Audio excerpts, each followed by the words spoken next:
Terapi plasma darah kini marak disebut sebagai opsi pengobatan pasien COVID-19. Terapi dengan memasukkan plasma darah para penyintas ke tubuh pasien COVID-19 diharapkan bisa meningkatkan zat kekebalan tubuh sehingga mempercepat penyembuhan mereka.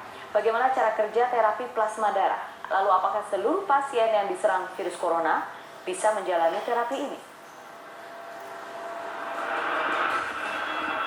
Jumlah penderita COVID-19 terus bertambah baik di dunia termasuk Indonesia.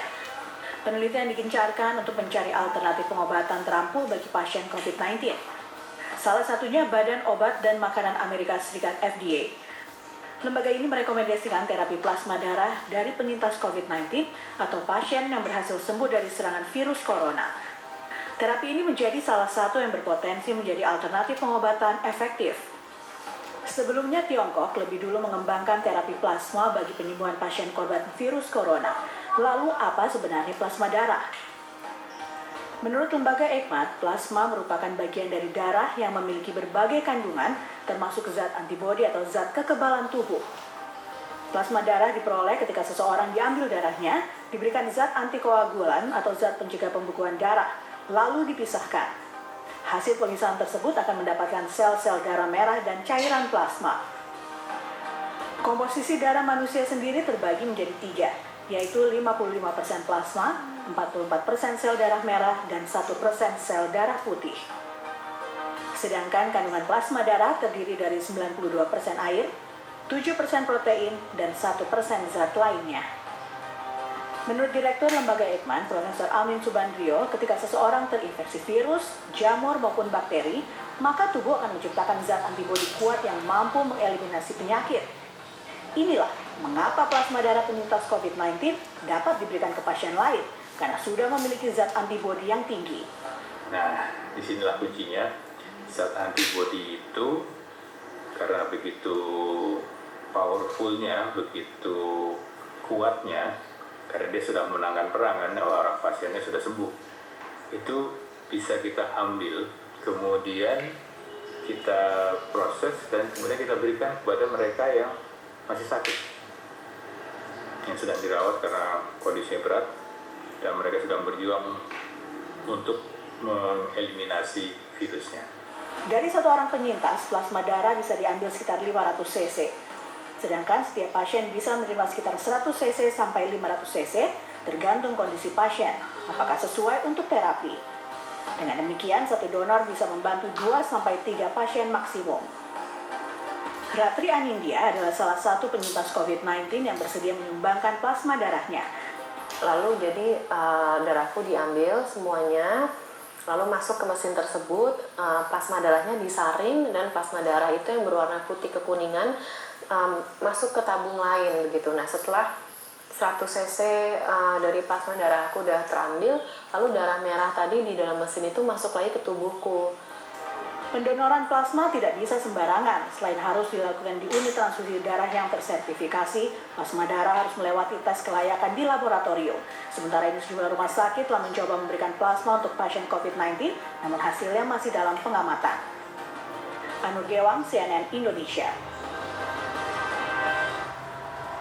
Indonesia saat ini sedang mengembangkan metode pengobatan plasma darah untuk pasien COVID-19. Di Amerika, metode ini sudah digunakan untuk mengobati pasien, dan saat ini banyak warga yang telah sembuh ramai-ramai mendonasikan plasma darah mereka. Pengobatan untuk COVID-19 masih belum ada yang pasti, tapi terapi ini disebut sebagai sebuah harapan. Kita bahas malam ini bersama narasumber. Yang pertama ada Profesor Amin Subandrio, Kepala Lembaga Biologi Molekuler Eijkman melalui Skype. Prof. Amin, selamat malam. Selamat malam, Mbak Putri. Terima kasih Prof atas waktu Anda. Saya sapa dulu narasumber yang satu lagi, Ibu Linda Lukitari Waseso, Ketua Bidang Unit Transfusi Darah PMI melalui telepon. Ibu Linda, selamat malam. Selamat malam. Ibu Linda, terima kasih atas waktu Anda. Saya ke Prof Amin terlebih dulu. Baik. Ya, Prof Amin, sudah sejauh mana penelitian untuk plasma darah ini? Progresnya seperti apa? Kalau tidak salah, Eijkman, RSPAD, dan Bio Farma yang terlibat. Baik, terima kasih. Jadi lembaga Eijkman juga sudah bekerja sama dengan PMI pusat, yang bersama dengan Ibu Linda juga. Jadi intinya adalah kami ingin pertama mengidentifikasi siapa saja yang sudah menjadi penyintas COVID-19 ini. Kemudian mereka akan diundang dan dipastikan bahwa mereka bersedia untuk menyumbangkan plasmanya. Dan tentunya nanti kami bersama dengan TNI akan men-screen, memeriksa mereka-mereka tersebut yang sudah bersedia, apakah memang eligible, artinya memenuhi persyaratan, baik persyaratan kesehatan, persyaratan kandungan antibodinya, dan juga persyaratan kandungan virus kalau masih ada di dalam darahnya. Nah, kalau itu sudah memenuhi persyaratan, maka pada saat yang sudah disepakati, maka teman-teman para penyintas itu, para calon donor itu akan diundang ke PMI, ke UTD-nya, unit transfusi darah, untuk diambil plasmanya. Tadi sudah kita dengar uraian sebelumnya. Nah, jadi kalau diambilnya di UTD dengan mesin aferesis namanya, maka pasien dalam posisi santai, kemudian darahnya diambil dan langsung dipisahkan oleh mesin. Nah, sel darahnya akan dikembalikan lagi. Cara yang lama dulu memang sebelum ada mesin aferesis, diambil darah keseluruhan, kemudian dipisahkan di laboratorium ya, dengan sentrifugasi kita mendapatkan plasmanya. Tapi sekarang sudah ada mesin yang bisa langsung memisahkan plasma dari darahnya, dan darahnya tidak terbuang, darahnya langsung dikembalikan lagi ke pasiennya. Dengan cara demikian kita bisa mendapatkan lebih banyak plasma, dan juga frekuensi pengambilannya bisa lebih dekat. Kalau kita donor darah, itu biasanya kan harus 3 bulan lagi baru boleh donor yang berikutnya. Tapi kalau dengan prosedur plasma aferesis ini bisa lebih sering, mungkin 2-3 minggu donor tersebut sudah bisa diambil kembali plasmanya. Sehingga dengan demikian bisa lebih banyak pasien yang masih menderita infeksi itu yang bisa ditolong. Dokter, kalau misalnya persiapannya sekarang sudah mulai mendata siapa saja mereka yang bisa menyumbangkan darah, artinya ini promising ya? Atau memang sudah ada sebenarnya yang ditreatment atau diterapi dengan metode ini di Indonesia? Mungkin di beberapa rumah sakit sudah menerapkan, tetapi kami pada Pijima menganut prinsip kehati-hatian dan juga memastikan bahwa semua proses itu sudah dipenuhi, termasuk proses etik dan juga proses semacam legalnya, peraturan-peraturannya. Makanya kita juga berkoordinasi dengan Badan POM dan juga dengan teman-teman dari rumah sakit. Karena kami ingin memastikan bahwa donornya itu juga aman, kemudian produknya juga aman, dan yang ketiga pasien penerimanya juga aman. Itu harus dipastikan. Oke, itu harus dipastikan. Saya ke Bu Linda sekarang. Bu Linda sudah berkoordinasi kemudian terkait dengan terapi plasma darah itu, pengobatan dengan plasma darah. Sejauh ini PMI ada persiapan khusus tidak Bu Linda untuk hal seperti ini? Baik, terima kasih. Tadi sudah disampaikan Prof. Asmin bahwa plasma konvalesen ini adalah harus aman bagi pendonor, resipien, dan komponen hasilnya itu plasmanya itu tersendiri. Jadi memang khusus plasma konvalesen ini sebenarnya bagi kami Palang Merah Indonesia dasarnya adalah plasma aferesis seperti donor reguler. Nah, ya plasma aferesis ini adalah bisa 2 minggu sekali. Perbedaannya adalah pendonornya ini adalah penyintas. Jadi orangnya sehat, baru sembuh dari sakit COVID-19. Kemudian harus melewati beberapa persyaratan-persyaratan selain seperti donor reguler, tapi ditambah dengan dia sembuh dengan 2 kali rapid test swab PCR. Seperti itu. Kemudian 14 hari sampai 28 hari baru kita melakukan pengambilan plasma tersebut. Jadi secara protokol kami ini melakukan sesuai dengan amanat pemerintah bahwa kami melakukan di unit donor darah yang bersertifikasi. Seperti itu. Bu Linda, setidaknya informasi soal plasma darah di Indonesia ini sudah beredar seminggu terakhir ya. apakah Iya. kemudian sudah ada yang mencari informasi secara langsung kepada PMI soal ini? Wah, banyak sekali sih, ada beberapa rumah sakit yang merawat, terutamanya klinisi-klinisi yang ingin memberikan plasma itu kepada pasien yang dirawat. Tapi kembali lagi yang tadi saya sampaikan bahwa untuk mendapatkan donor yang aman itu harus melewati beberapa persyaratan apabila melalui kami. Misalkan diharapkan mereka pendonor itu sudah pernah donor. Kenapa? Karena kalau belum pernah sama sekali, dia belum pernah berdonor, melakukan plasma aferesis, ditakutkannya akibatnya pasien itu tidak siap di dalam tubuhnya, seperti itu. Tapi kalau dia sudah biasa, ya bisa kita langsung pakai plasma aferesis, diambil plasmanya. Kemudian kalau dia perempuan, bukan berarti tidak boleh, tapi sebaiknya dia tidak multipara atau punya anak beberapa, seperti itu. Jadi memang ada beberapa kriteria dan tidak boleh ada penyakit jantung, kencing manis, darah tinggi. Jadi seperti kayak kita mau donor reguler. Iya, iya. Hanya pada plasma aferesis ini, apabila penyintas itu memang hasilnya diperiksa melalui lembaga Eijkman karena yang punya alatnya itu titer antibodinya bisa dilihat cukup baik, maka ya, kita akan menindaklanjuti memberikan plasma konvalesen itu kepada pasien, dan biasanya itu adalah yang menentukan adalah klinisi yang merawat pasien tersebut. Oke. Bu Linda, jadi prosesnya berapa lama nih dari katakanlah misalnya ada nih penyintas namanya A mau mendonorkan plasmanya, kemudian kan harus diperiksa dulu runutannya sampai kemudian bisa keluar lampu hijau, oke, boleh donor plasma, itu berapa lama prosesnya? Jadi prosesnya sih tidak lama. Satu, kita hanya ngambil sampelnya dulu, ya kita ambil sampel itu kurang lebih kita periksa kurang lebih 6 jam, ya. Periksanya adalah seperti kita donor reguler, 4 penyakit yang harus kita periksa ditambah dengan infeksi bakterial. Jadi itu harus kita periksa melalui nucleic acid test dulu. Seperti itu 6 jam. Kemudian karena dia nunggu lama, ya sebaiknya besoknya kita ambil. Kalau dia semuanya sudah bagus, tidak ada sakit, hasilnya juga bagus, hasil labnya bagus, besok kita bisa ambil plasma konvalesen, plasmanya itu. Jadi tidak perlu waktu seminggu, 2 minggu, nggak perlu. Satu hari juga bisa. Satu hari juga bisa ya, oke. Lalu siapa saja yang bisa menerima donor plasma ini? Ini nanti kita bahas nanti setelah jeda dengan Prof. Amin dan juga Ibu Linda. Kita sekarang jeda dulu, tetap di sini.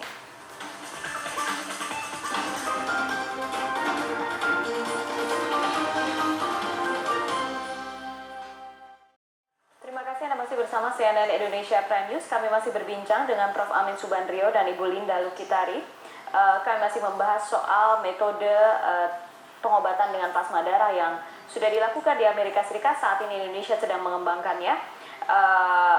Saya ke Prof. Amin dulu. Prof. Amin, kalau misalnya melihat perkembangannya sekarang, jadi siapa saja, apakah semua pasien COVID bisa menggunakan terapi ini, Prof, atau tidak?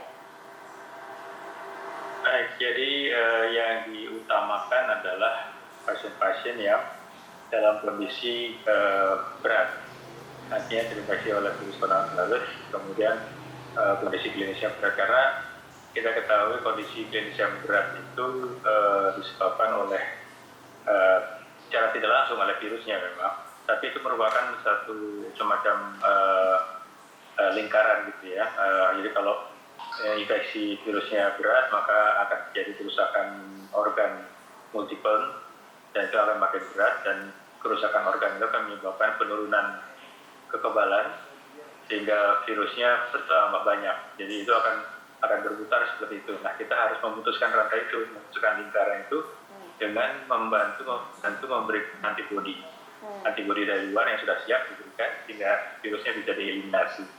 Nah, kasus yang eligible, artinya yang bisa menerima ini tentunya bukan mereka yang sangat ringan, apalagi hanya untuk pencegahan itu tidak boleh. Jadi plasma konvalesen ini tidak boleh diberikan untuk pencegahan. Jadi tidak seperti vaksin biasa. Kemudian pasien-pasien yang mau secara klinis itu sudah sesuai, juga harus dipastikan tidak ada kemungkinan reaksi yang tidak diinginkan terhadap plasma yang diberikan. Ya, harus ada kesesuaian. Itu yang harus dipastikan.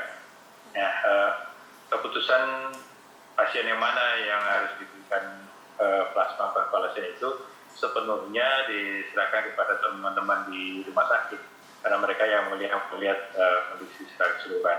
Jadi yang ingin saya sampaikan adalah penggunaan plasma konvalesen ini tidak seperti obat biasa yang bisa dipakai secara keseluruhan. Jadi ini obat pendekatan ini harus secara individual, itu betul-betul disesuaikan antara donor dengan resipiennya, dengan penerimanya. Kalau sudah sesuai baru bisa diberikan. Jadi tidak seperti obat menghilangkan demam misalnya, itu bisa dipakai untuk semua orang. Jadi tidak demikian. Jadi satu persatu harus dicermati.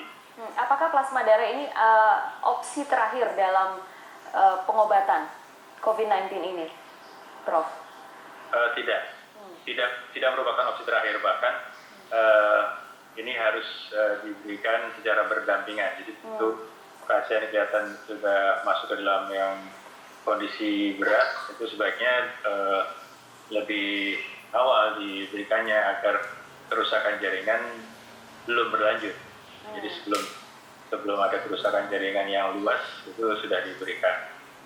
Nah, mereka yang sudah sangat-sangat berat mungkin juga harus ada pertimbangan lain, karena kemungkinan akan terjadi berbagai komplikasi. Tapi itu semuanya sekali lagi menjadi keputusannya para klinisi di rumah sakit. Menjadi keputusan para klinisi. Bu Linda, bagaimana dengan skema mereka yang ingin meminta plasma darah untuk pasiennya? Seperti apa? Apakah PMI ada SOP khusus atau seperti biasa saja untuk misalnya permintaan donor darah? Ya, baik. Jadi seperti tadi yang saya sampaikan, bahwa sebenarnya prinsipnya hampir sama dengan kita mau berdonor darah. Hanya tadi perbedaannya adalah dia penyintas. Nah, biasanya itu adalah ya permintaan dari para klinisi yang ingin mengobati pasien-pasien yang mungkin berat, sedang, atau ringan. Sehingga mereka mengontak kepada kami. Contohnya hari Senin besok, dari salah satu rumah sakit sudah mengontak kami, penyintasnya sudah bersedia untuk memberikan pengobatan yang sedang dirawat oleh dokter yang merawat atau para klinisi yang sedang merawat di rumah sakit. Contohnya seperti itu. Jadi ada permintaan untuk plasma konvalesen. Karena kalaupun kami mengumpulkan para plasma konvalesen tanpa ada permintaan kan sayang. Itunya. Jadi tetap harus ada permintaan dari rumah sakit yang ingin memberikan plasma tersebut. Kerjasama kami dengan Eijkman adalah bagaimana titer antibodinya cukup baik atau tidak. Karena kalau antibodinya itu diperiksa juga tidak memenuhi persyaratan, percuma juga, karena dia kan sifatnya seperti imunisasi pasif. Jadi antibodi yang akan makan istilahnya ya antigen tersebut. Oke. Jadi prosesnya seperti itu ya, Bu Linda. Terakhir saya ke Prof. Amin. Prof. Amin, saat ini soal terapi plasma ini kan informasinya masih belum jelas. Apakah nanti ada rencana untuk benar-benar menyampaikan kepada publik bahwa ya ini berhasil, dan kami mohon semua para penyintas untuk katakanlah secara sukarela bergerak ke tempat donor darah untuk mendonorkan plasmanya, seperti itu atau bagaimana, Prof? Ya, jadi saat ini memang informasinya masih informal sifatnya, tapi minat dari para penyintas itu begitu besar, jadi antusiasme mereka sangat besar untuk menyumbangkan plasmanya. Jadi nanti ketika semuanya sudah siap, karena seperti tadi kami sampaikan, Eijkman dan PMI akan memastikan bahwa di hulunya itu semuanya aman, jadi donor dan juga produknya. Nah, kemudian saat ini teman-teman di rumah sakit ini ada beberapa grup dari Jakarta, dari Jogja, Surabaya, Solo itu sedang berembuk untuk membuat protokol yang sifatnya nasional. Jadi saat ini ada beberapa rumah sakit yang sudah membuat protokol sendiri, tapi saat ini sudah berlangsung sudah 2 minggu ini teman-teman dari rumah sakit itu sepakat untuk membuat protokol nasional sehingga semua prosedur yang dilakukan terkait dengan plasma konvalesen ini mengikuti protap yang sama, dan itu sudah disepakati juga nanti akan dibimbing oleh Badan POM. Jadi kita semua akan mengamankan semuanya itu, ya, semua dari produk, prosedurnya, donor dan juga resipiennya. Oke, Prof, ini harapan bagi kita, semoga ada jalan terang dalam waktu dekat. Terima kasih Prof Amin malam hari ini sudah bergabung, dan Ibu Linda dari PMI juga sudah bergabung. Terima kasih Ibu Linda. Terima kasih.